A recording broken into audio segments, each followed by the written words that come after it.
Aku jauh di pulau. Gadis manis sekarang iseng sendiri. Perahu melancar, bulan memancar. Di leher kekalungan oleh-oleh buat si pacar. Angin membantu, laut terang, tapi terasa aku tidak akan sampai padanya. Di air yang tenang, di angin mendayu, di perasaan penghabisan segala melaju. Azal bertahta sambil berkata, "Tujukan perahu ke pangkuanku saja." Amboi, jalan sudah bertahun kutempuh.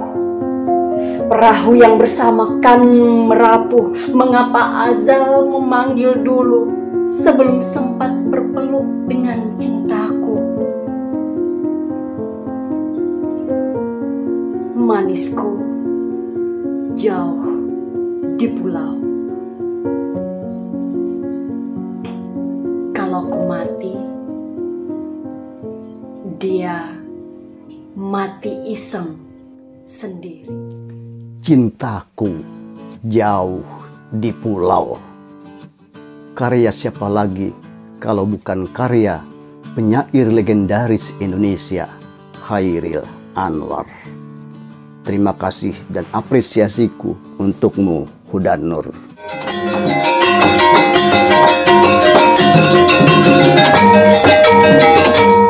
Assalamualaikum warahmatullahi wabarakatuh. Selamat malam, selamat siang, selamat pagi, selamat sore, salam sejahtera untuk kita semua.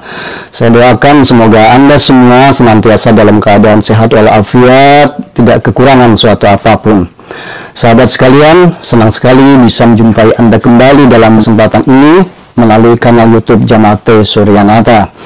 Menyambung kembali kisah kehidupan Chairil Anwar sebagai seorang penyair legendaris Indonesia, tentu tidak lengkap rasanya jika kita tidak mengungkapkan pula bagaimana proses kreatif kepenyairan dan karya-karyanya. Seperti yang sudah saya katakan pada video sebelumnya, Chairil Anwar bukanlah tipe penyair yang dengan mudah bisa menulis beberapa puisi dalam sekali duduk. Ia adalah penyair yang selalu merasa kesulitan mencari kata-kata atau menemukan metafor-metafor yang paling pas untuk setiap sajak yang ditulisnya. Ia adalah seorang penyair yang penuh pertimbangan. Dalam kata pendahuluannya untuk cetakan pertama buku bertajuk Chairil Anwar, Pelopor Angkatan 45 yang terbit pada tahun 1956, Habib Yasin mencatat dengan teliti bahwa sepanjang masa kepenyairan Chairil Anwar, ia telah menghasilkan sejumlah 94 tulisan dengan perincian sebagai berikut, yaitu 70 sajak asli, 4 sajak saduran, 10 sajak terjemahan, 6 prosa asli, dan 4 prosa terjemahan. Namun 11 tahun kemudian ketika menulis kata pendahuluannya untuk cetakan ketiga buku yang sama yang ditulisnya pada tanggal 20 Mei 1967, Habib Yasin meralat pernyataannya dalam kata pendahuluan sebelumnya bahwa Chairil telah menulis 72 sajak asli, 1 dalam bahasa Belanda, kemudian 2 sajak saduran, 11 sajak terjemahan, 7 prosa asli, 1 dalam bahasa Belanda, dan 4 prosa terjemahan. Dengan demikian, selama masa kepenyairannya yang hanya dalam kurun waktu sekitar 7 tahunan itu, total karya Chairil Anwar telah bertambah menjadi 96 tulisan. Terjadinya perubahan jumlah dari 94 menjadi 96 itu terutama karena Setelah berselang tahun kemudian, Habib Yasin menemukan lagi 2 tulisan Chairil Anwar dalam bahasa Belanda tadi. Tetapi selain itu, ada juga perubahan pemikiran selama 11 tahun itu di kepala Habib Yasin. Sebelumnya dia mengatakan karya-karya yang dianggap sebagai plagiasi, kemudian dia katakan bahwa itu adalah karya-karya saburan. Oleh karena itu maka terjadilah perubahan jumlah tulisan Chairil Anwar dari 94 menjadi 96 tulisan. Kendati demikian, penambahan 2 tulisan dalam bahasa Belanda tersebut tentu saja tidak cukup kuat untuk mengubah persepsi kita bahwa Chairil Anwar tergolong penyair yang tidak begitu produktif dalam berkarya. Persoalannya kemudian, mengapa Chairil Anwar tidak seproduktif penyair lainnya yang mungkin dalam kurun waktu 5 tahun saja kepenyairannya sudah bisa menulis 100 bahkan sampai 200-an puisi.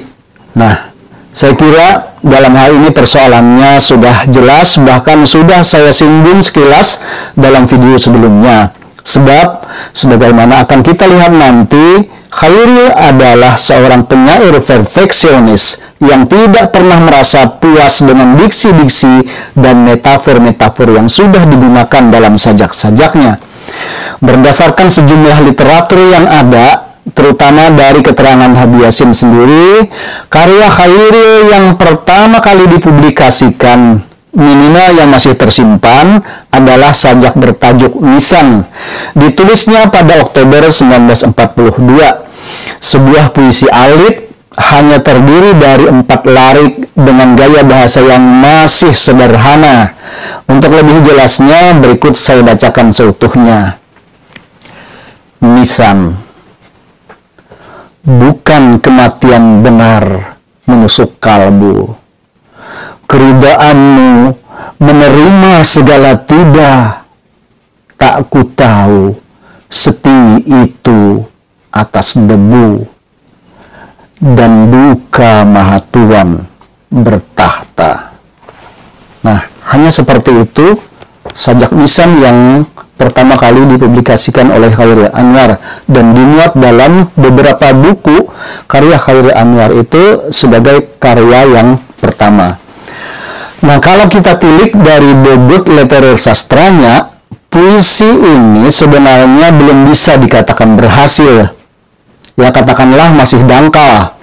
Belum menunjukkan kematangan Chairil sebagai seorang penyair. Bahkan secara keseluruhan, lebih-lebih pada larik pertama dan kedua tadi, masih sangat terasa aroma gaya perpuisian era pujangga baru. Sajak ini hanya merupakan catatan singkat penyair, ya semacam in memoriam kepada seseorang yang meninggal, yaitu sebagai refleksi emosi dan pikirannya saat menghadapi keniscayaan yang sulit diterimanya, yaitu kematian sang nenek. Ini sesuai dengan catatan Chairil sendiri. Di bawah judul puisinya itu ada tertera tulisan untuk nenek Kanda. Nah, jadi puisi itu memang diperuntukannya sebagai catatan atas kematian sang nenek. Nah, mungkin sekali puisi ini merupakan salah satu karya awal kepenyairan Chairil yang sangat mujur, punya nasib baik. Kenapa saya katakan sangat mujur, punya nasib baik? Karena seperti pernah dikatakannya kepada Habib Yasin, sajak-sajak awalnya yang masih bergaya pujangga baru itu semuanya dilupakan dan dibuangnya seakan-akan tidak pernah ada. Nah, oleh karena itu sajak Nisan ini boleh dikata merupakan salah satu sajak yang bernasib baik yang tidak sempat dibuangnya bersama dengan puisi-puisinya yang lain. Namun boleh jadi pula sajak bertajuk Nisan ini justru merepresentasikan masa transisi dan sekaligus sebagai titik tolak perkembangan kepenyairan Chairil yang ingin beranjak dari kungkungan gaya perpuisian pujangga baru menuju gaya baru dalam jagat perpuisian Indonesia modern yang saat itu memang masih mencari bentuk. Kelak hal ini sangat jelas terlihat dalam jejak kepenyairan Chairil selanjutnya. Namun gaya baru itu sebenarnya sudah mulai terlihat dalam sajaknya yang kedua dengan judul Penghidupan yang ditulisnya 2 bulan kemudian setelah sajak Nisan, tepatnya pada Desember 1942.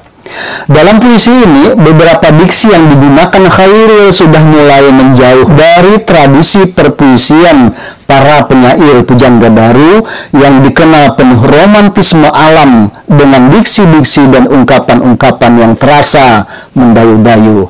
Sekadar contoh pembaruan itu, berikut saya bacakan bait pembukanya yang hanya terdiri dari 3 larik ini. Lautan maha dalam, mukul bentur selama nguji tenaga pematang kita. Teman-teman sekalian, pemakaian verba semisal mukul dan nguji yang dengan sengaja menghilangkan satu morfem terikat, khususnya awalan me di depannya, jelas merupakan sesuatu yang tidak lazim dalam tradisi perpuisian sebelumnya, mulai dari tradisi balai pustaka sampai dengan pujangga baru. Menggunakan kata-kata semacam itu di tahun 1942 boleh jadi akan menuai cemoohan orang, minimal membuat kaget para penyair era sebelumnya yang sudah terbiasa menulis puisi dalam tradisi tertib bahasa. Namun Khairil sudah berani memulainya, merambah belantara bahasa yang belum dijamah orang. Dengan kreativitas linguistiknya, ia memperkenalkan sesuatu yang baru dalam khasanah perpuisian Indonesia pada masa itu. Sebagai penyair, Khairil adalah sosok petualang intelektual yang tidak pernah berhenti berpikir, terutama dalam konteks perpuisian dan kepenyairan. Ia terus mencari dan secara eksploratif ingin selalu menemukan sesuatu yang baru. Dalam kerja kreatif kepenyairannya, Khairil bukan hanya sang pencari yang tak kenal lelah, tapi juga penyair yang sangat selektif dalam memilih kata-kata atau ungkapan-ungkapan untuk dibidahkan dalam sajak-sajak yang sedang ditulisnya.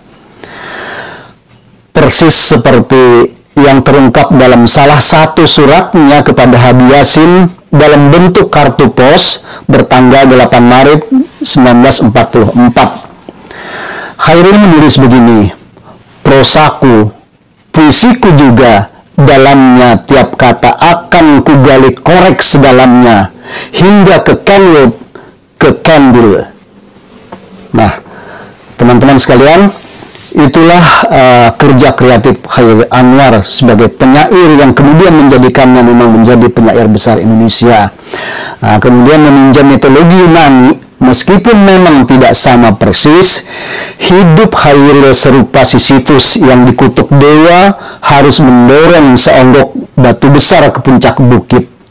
Tapi malang baginya, begitu hampir mencapai puncak, batu itu terguling jatuh, dan ia terpaksa harus memulai tugas beratnya itu kembali dari titik nol. Dan konon, hal ini terus terjadi secara berulang-ulang. Hidup Khairil tentu saja tidak semalang nasib Sisyphus, tetapi pencarian estetik yang dilakukannya terus berlangsung sepanjang masa kepenyairannya hingga akhir hayatnya. Sebab sekali lagi perlu saya tekankan, Khairil adalah sosok penyair yang tidak pernah merasa puas dengan karya-karya puisi yang telah dihasilkannya. Bahkan dengan sadar, Khairil merasa bahwa sajak-sajak yang telah ditulisnya baru merupakan karya-karya percobaan, belum menjadi puisi yang sebenarnya. Kenyataan ini pernah diungkapkannya pula dalam sebuah suratnya yang lain kepada Habib Yasin bertanggal 10 April 1944. Khairil menyatakan, Yasin, yang kuserahkan padamu, yang kunamakan sajak-sajak, itu hanya percobaan kiasan-kiasan baru, bukan hasil yang sebenarnya. Masih berapa tingkat percobaan mesti dilalui dulu, baru terhasilkan sajak-sajak sebenarnya. Padahal, teman-teman sekalian, Sajak-sajak yang ditulisnya dalam tahun 1943 sudah menunjukkan daya inovasi dan kreativitasnya yang luar biasa bila dibandingkan dengan karya-karya penyair Indonesia lainnya pada masa itu. Dalam suratnya yang lain bertanggal 11 Maret 1944, Khairil bahkan mengungkapkan, "Yasin, ku baca sajak-sajakku semua, kesal aku sekesalnya. Jiwaku tiap menit bertukar warna, sehingga tak tahu aku apa aku sebenarnya." Begitulah. Dalam proses kreatif penulisan sajak-sajaknya, di mata Khairil tampaknya selalu saja ada yang terasa kurang setiap kali ia selesai menuliskannya. Bahkan untuk sajak-sajaknya yang sudah dipublikasikan sekalipun, ia selalu menimbang ulang dan ingin merevisinya lagi. Karena itulah, dari 70-an lebih sajak aslinya, beberapa di antaranya menunjukkan adanya varian tertentu yang kemudian melahirkan beragam versi. Sebagai konsekuensinya, ia menjadi penyair yang tidak begitu produktif. Sepanjang masa kepenyairannya, Khairil hanya meninggalkan 2 buku kumpulan puisi tunggal dan 1 antologi bersama, masing-masing dengan judul Deru Campur Debu, terbit tahun 1949, Kerikil Tajam, dan Yang Terampas dan Yang Putus, juga terbit tahun 1949. Jadi 2 ini sebagai karya tunggalnya. Kemudian yang ketiga sebagai karya antologi bersama yang ditulisnya dengan Asrul Sani dan Rifai Apin dengan judul 3 Menguak Takdir, diterbitkan tahun 1950. Nah, dalam ketiga buku itu pun beberapa di antaranya ada yang hanya berbeda versi dengan perbedaan kecil dalam pilihan kata maupun ungkapan, seperti yang telah ditunjukkan oleh Pamusuk MST dalam buku kompilasi lengkap sajak-sajak Khairil Anwar 1942-1949 dengan judul Aku Ini Binatang Jalang, terbit pertama kali tahun 1986, diterbitkan oleh PT Gramedia Jakarta. Perbedaan versi ini setidaknya tampak pada 7 puisinya, masing-masing dengan judul. Yang pertama Sia-sia, 2 Aku atau Semangat, 3 Hampa, 4 Kawanku dan Aku, 5 Selamat Tinggal, 6 Sajak Putih, dan 7 Perjurit Jaga Malam. Jadi kata-kata aslinya itu perjurit, bukan prajurit. Perbedaan itu terkadang sangat kecil, hanya dalam 1 atau beberapa kata saja. Dalam sajak Sia-sia misalnya, variasi itu hanya terdapat pada larik kedua. Dalam versi Deru Campur Debu berbunyi Membawa Karangan Kembang, sedangkan dalam versi Kerikil Tajam berbunyi Membawa Kembang Berkarang. Nah, jadi hanya terjadi perbedaan dalam karangan kembang dan kembang berkarang. Nah, bagi para pembaca awam, perbedaan kecil seperti ini mungkin tidak menjadi persoalan dan tidak perlu dipersoalkan. Tapi bagi seorang pengkaji, sebagai seorang peneliti, khususnya dalam kajian intertekstual, variasi-variasi seperti itu sangat penting untuk ditelisik lebih jauh. Oke, sahabat sekalian, sebagaimana pada 2 video sebelumnya, saya tidak ingin video ini menjadi terlalu panjang durasinya sehingga mungkin akan membuat Anda menjadi bosan mendengarkan ocehan saya. Karena itu, sebelum Anda terlanjur bosan, saya sudahi dulu obrolan kita sampai di sini dan kita akan bertemu kembali pada kesempatan mendatang. Pada video keempat nanti, saya akan menunjukkan kepada Anda bagaimana cepatnya perkembangan kepenyairan Khairil Anwar dengan eksperimen-eksperimen gaya bahasanya yang orisinal, dengan estetika perpuisiannya yang melompat jauh ke depan melampaui batas zamannya. Untuk itu, terus ikuti kajian menarik selanjutnya tentang penyair legendaris kebanggaan bangsa Indonesia ini, kebanggaan kita semua. Akhir kata, Izinkan saya menutup pertemuan kita kali ini dengan meminjam salah satu judul buku puisi Djoko Pinurbo. Selamat menunaikan ibadah puisi. Salam puisi, salam sastra Indonesia.